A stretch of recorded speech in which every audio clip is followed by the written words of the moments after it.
Starting a business can seem like a daunting task, unless you have a partner like Shopify. They have the tools you need to start and grow your business. From designing a website to marketing to selling and beyond, Shopify can help with everything you need. There's a reason millions of companies like Mattel, Heinz, and Allbirds continue to trust and use them. With Shopify on your side, turn your big business idea into... Sign up for your $1 per month trial at shopify.com/special offer.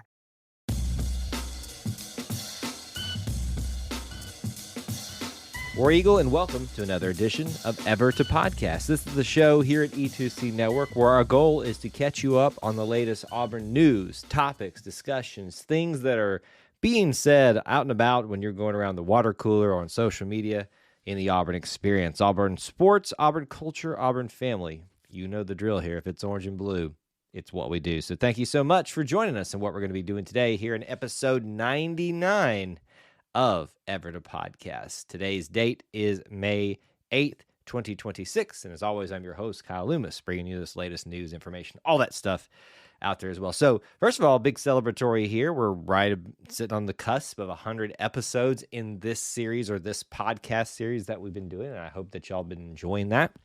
So continue to give us feedback on that as we continue to figure out how that'll continue on in the future. Maybe a little bit of housekeeping at the end of the show on that in regards to that, I should say, as we wrap up the show today.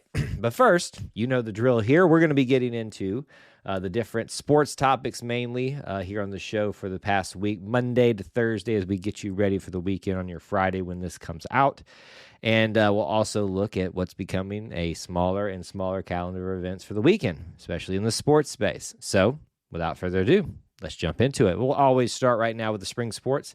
Auburn baseball is continuing their tear through college baseball at the moment, at least to start off the week. In the rankings, they find themselves finally where we saw them a lot at the start of the season, back up in familiar places. Across the 5 different rankings that are out there, yes, I can reiterate that, 5 different rankings, they are now a consensus top 6 team across the board. So a few of those that had them ranked a little bit lower are finally waking up to that. Almost a top 5. They go 5, 6, 6, 6, and 6. So there you go. Consensus top 6 team for Auburn baseball coming into the week. And they backed up that ranking with a midweek win in Birmingham at a neutral site versus UAB. UAB is a team that you never, ever want to sleep on when it comes to college baseball, even in midweek matchups. 10-2, the Tigers take care of business behind that.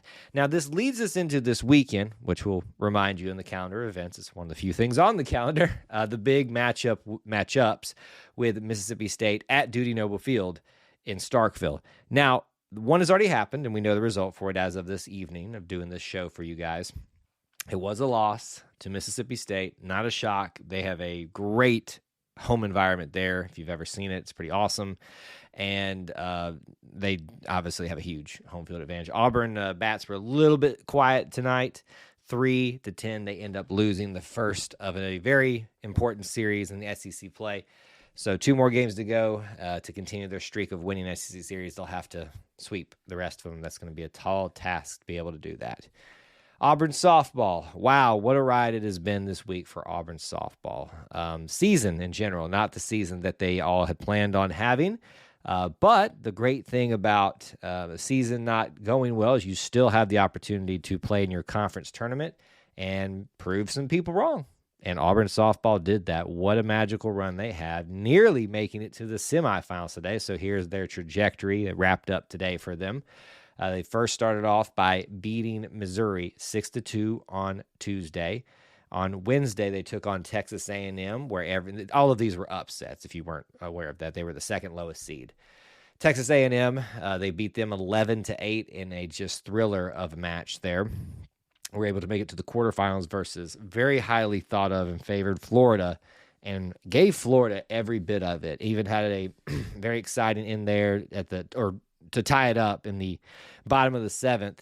And unfortunately, past that point, Auburn wasn't able to maintain, and they do lose to the Florida Gators. But, just proud of the team for showing resiliency and being able to fight through a lot of the things that are being said about them and things like that about coaches and players and things like that. Some of y'all are just you need to get lives, like really like today, get lives.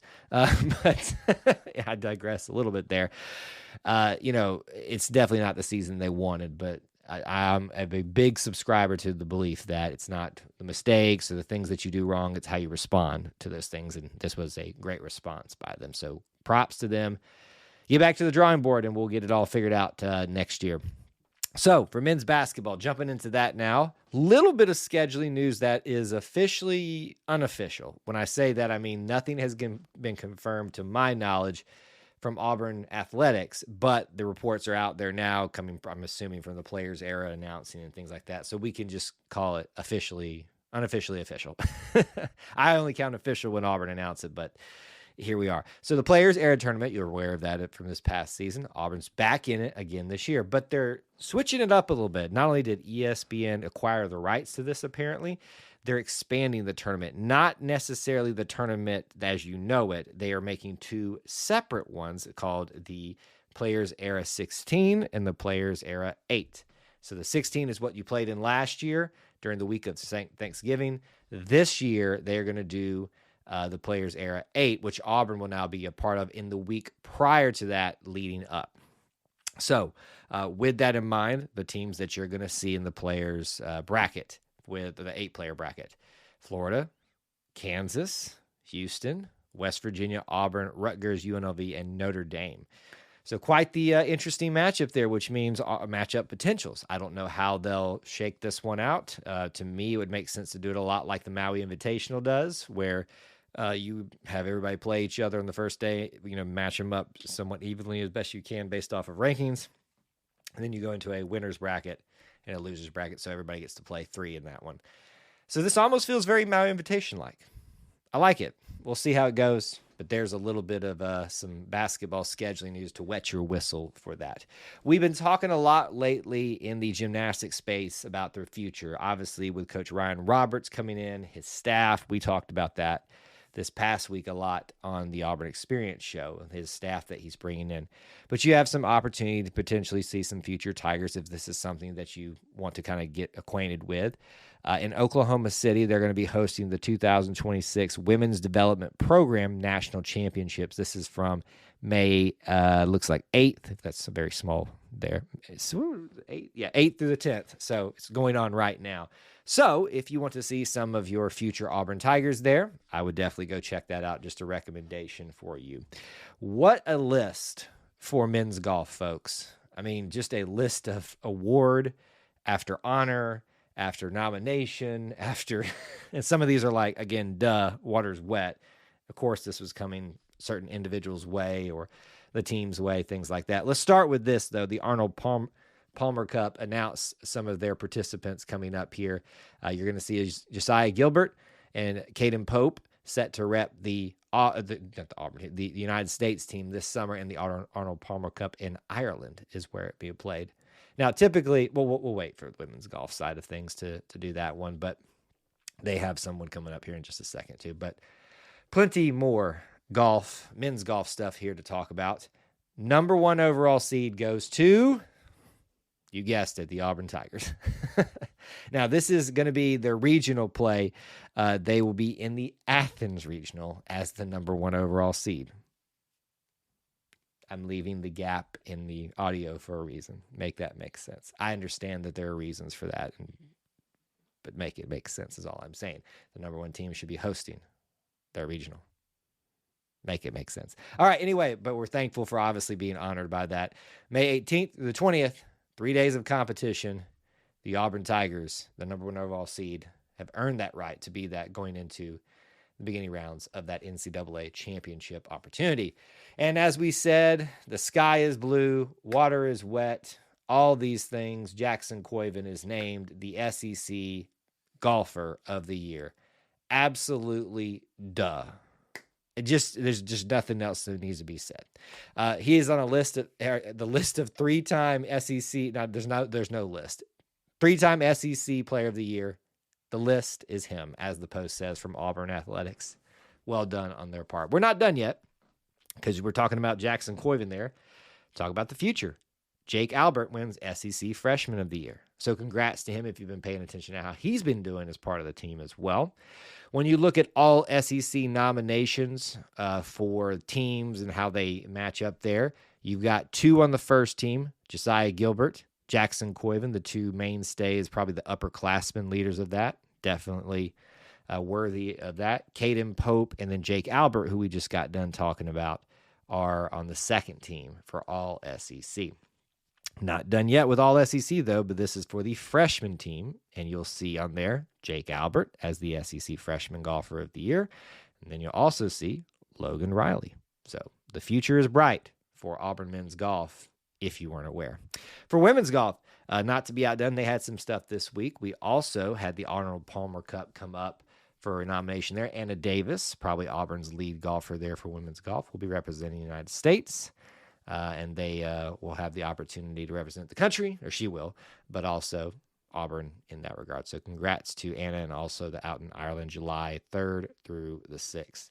A little bit of an honor for Coach Llewellyn, the head coach of Auburn women's golf.